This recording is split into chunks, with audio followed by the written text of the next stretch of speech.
This video is about the Argentine crisis of 2001, and we are going to start talking about a short summary about Argentina. Argentina is located in South America, bordering the South Atlantic Ocean between Chile and Uruguay. The capital is Buenos Aires, and its total area is about 2,700,400 square kilometers. The official language is Spanish, and in July 2013, its population was around 42,600,000. Argentina is a federal democratic republic, and its current president is Cristina Fernández de Kirchner.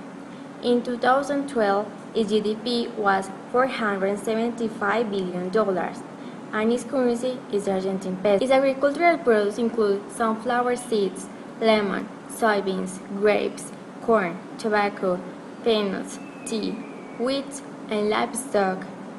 Argentinian industry is strong in food processing, motor vehicles, consumer durables, textile, chemicals, and petrochemicals, printing, metallurgy, and steel. Argentina is the third largest economy in Latin America with a very high Human Development Index and a relatively high GDP per capita. It is classified as a upper middle income economy by the World Bank. The country benefits from rich natural resources, a high literate population, an export-oriented agricultural sector, and a diversified industrial base.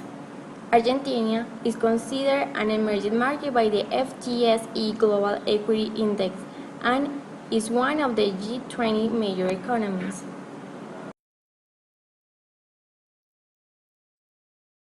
Now, let's talk about the Argentine crisis in 2001. During the 1990s, Argentina was heralded as a successful in developing its economy. Foreign investors poured billions of dollars into the country. Inflation rates were lower than those in the United States at the same time, and the economy was one of the fastest growing economies in Latin America. But in 2001, the Argentine economy reached its breaking point. The government announced that its foreign debt could not be paid back and billions of dollars in government spending would be cut. This translated to government employees receiving a salary reduction of 13%, while at the same time unemployment skyrocketed to nearly 20%. In 1 year, Buenos Aires fell from being the most expensive city in Latin America to the cheapest city.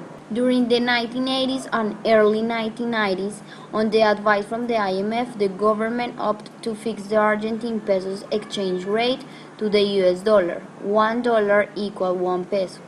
The fixed exchange rate was intended to be a stabilizing force for the economy after a period of hyperinflation that was up to 200%. The problem with Argentine fixed exchange rate was it caused the peso to increase in value at the same rate as the dollar during the economic boom of the 1990s. A rising currency value caused Argentina's export to become more expensive relative to the country's imports. Since Argentina's largest trading partners are Brazil and the European Union, whose currency were valuated much lower than the peso, the Argentine export market was still limiting the growth of the economy. What factors explain the Argentine recovery? There is certainly no consensus on this issue. Some analysts give most of the credit to the default on the debt, others to the depreciation of the currency combined with policies that reduced macroeconomic vulnerability, while others argue that the key factor was the improvement in the external environment. In 2001, the debt-to-GDP ratio was 55%, although the figure increased to 150% after the depreciation since most of the debt was denominated in foreign currency. The default was helpful in dealing with the refinancing problems because it provided significant relief to the liquidity problems, but in itself it did not help to restore competitiveness or confidence to the resumed growth. While the sharp depreciation of the currency succeeded